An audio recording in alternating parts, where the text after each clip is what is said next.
haid. Sedangkan saya belum tawaf di Baitullah, juga belum melaksanakan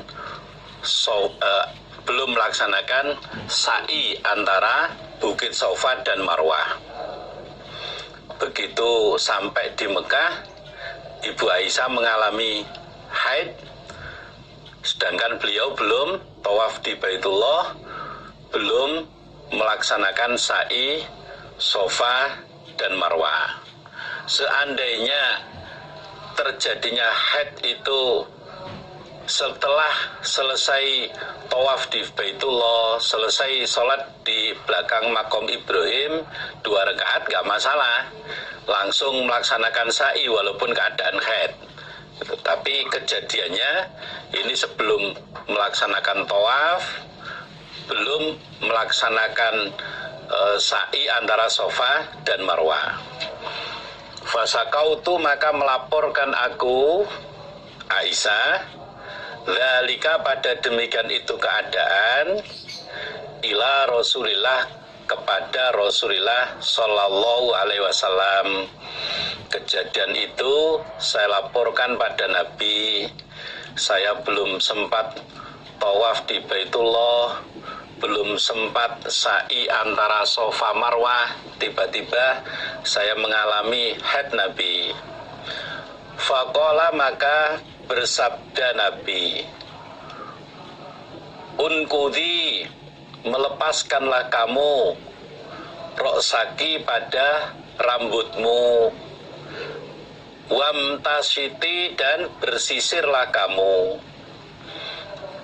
wa ahilli, dan ikhramlah kamu, bil haji, untuk haji, wada'i, dan meninggalkanlah kamu al-umrata, pada umroh. Nabi memberikan jawaban yang menjadi solusi bagi Ibu Aisyah yang sedang mengalami haid saat itu.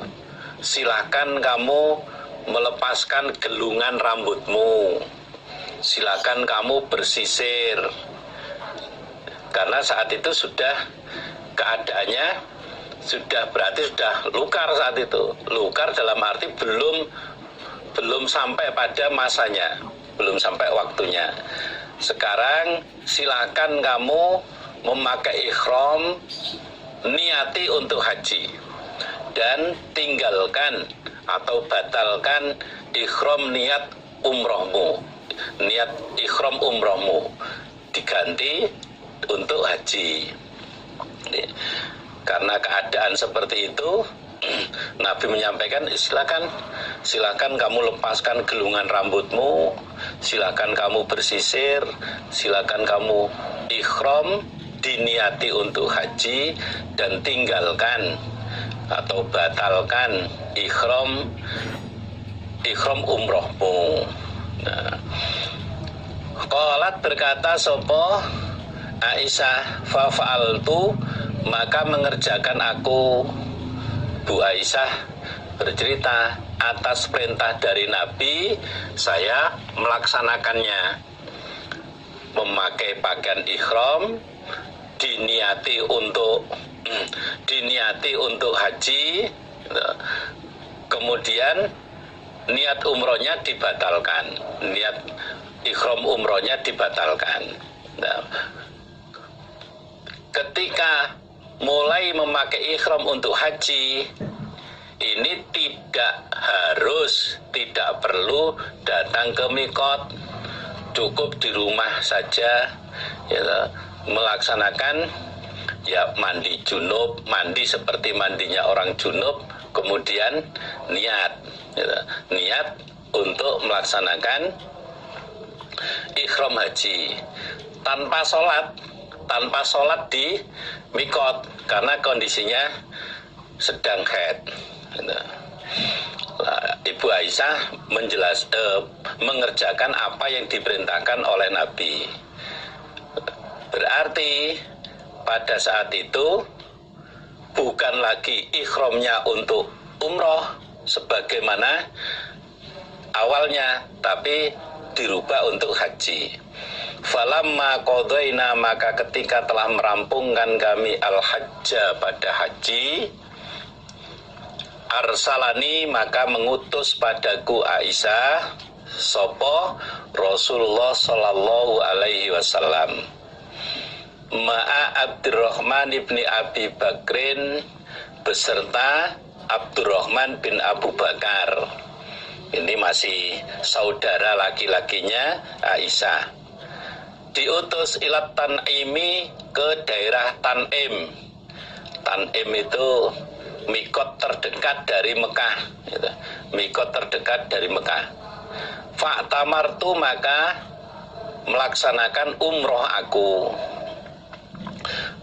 Ketika kami sudah menyelesaikan rukun-rukun haji, ketika kami sudah melaksanakan manasik haji seluruhnya, termasuk sudah ke Arafah, kemudian ke Muzdalifah, kemudian sudah lempar jumroh Aqobah tanggal 10, kemudian sudah tawaf ifadah, kemudian sudah lempar jumroh ula wusto Aqobah tanggal 11, 12, dan 13, maka Nabi memerintahkan saya untuk melaksanakan umroh dari Tan'im, ditemani oleh Abdurrahman bin Abi Bakar. Nah, berarti Bu Aisyah di bulan hajinya beliau hanya mengerjakan haji saja. Bu Aisyah dalam bulan haji beliau hanya mengerjakan haji saja. Kemudian untuk umrohnya beliau kerjakan di luar bulan haji. Nah, hitungannya di bulan Dzulhijjah itu hanya sampai tanggal 10 saja. Ketika sudah lewat dari tanggal 10 itu sudah dianggap di luar bulan haji, walaupun masih di bulan Dzulhijjah. Nah, berarti sekali lagi saya sampaikan, di bulan haji Bu Aisyah hanya mengerjakan haji saja. Kemudian setelah rampung haji, Ibu Aisyah diperintah Nabi datang ke Tan'im untuk melakukan mikot umroh. Umroh yang dikerjakan saat itu berarti sudah di luar bulan haji. Umrohnya berarti sudah di luar bulan haji. Makanya hajinya disebut haji ifrad. Hajinya disebut haji ifrad. Di bulan haji hanya mengerjakan haji saja. Haji sendiri. Haji sendiri tanpa digandeng dengan umroh. Umrohnya dikerjakan di luar bulan haji. Nah, berarti ini sudah terjawab pertanyaan atau bab 2A, yaitu ifradul haji, juga sebagai jawaban dari bab yang ketiga, wa jawazi idkhalil haji alal umroh, bab bolehnya memasukkan haji pada umroh, artinya merubah niat haji tamattu yang tadinya berubah menjadi haji ifrad. Jadi berarti sudah terjawab pembahasan bab yang ketiga. Faqala, maka bersabda Nabi, hadi, ini umroh dari Tan'im itu, iku makanu umrotiki, sebagai gantinya umrohmu Aisyah. Dan Nabi menyampaikan, wahai Aisyah, umroh kali ini yang kamu kerjakan mikot dari Tan'im ini sebagai gantinya umrohmu yang batal kemarin. Karena belum sempat umroh sudah kedahuluan haid, berarti batal umrohnya. Nah, ini umrohmu berangkat dari Tan'im, mikot di Tan'im ini sebagai gantinya umroh yang batal kemarin. Artinya yang bisa kita ambil pelajaran juga dalam situasi seperti itu, bisa jadi orang perempuan itu jadi panik atau apa. Ini sudah jauh-jauh, sudah biaya mahal, ngalami seperti ini. Nah, maka keluarga atau suami harus bisa memberikan ketenangan sehingga tidak panik. Jangan terus malah dibumboni, kamu, malah kamu. Nggak boleh, biar suasananya tenang. Ada solusi, semua ada solusi. Ada masalah mesti ada solusi.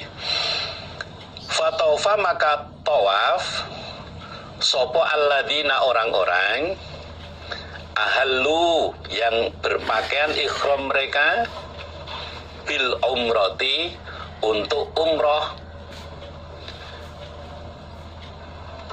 bil baiti tawaf bil baiti di Baitullah wabis sofa dan di bukit sofa wal marwati dan bukit marwah summa halu kemudian lukar mereka. Bagi orang-orang yang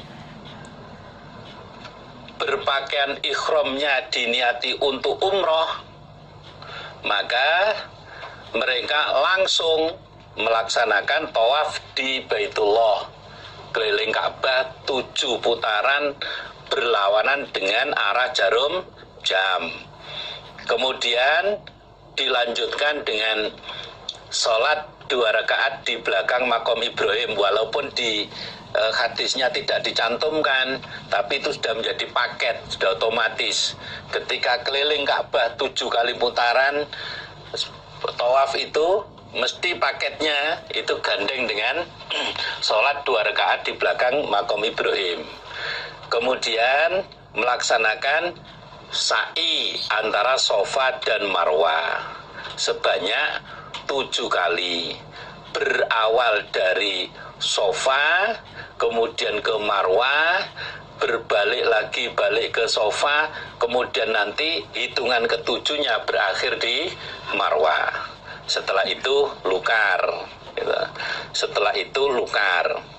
Nah, bagi yang membawa istri boleh berhubungan suami istri. Yang tadinya selama berpakaian ikhram tidak boleh memakai minyak wangi, boleh. Sekarang boleh memakai minyak wangi. Yang tadinya selama berpakaian ikhram tidak boleh motong kuku, tidak boleh motong rambut, sekarang boleh. Nah, summa tofu, kemudian tawaf mereka, tawafan pada tawaf akhara yang lain. Ba'da'an raja'u, setelah kembali mereka miminan dari Mina lihajjihim karena haji mereka. Kemudian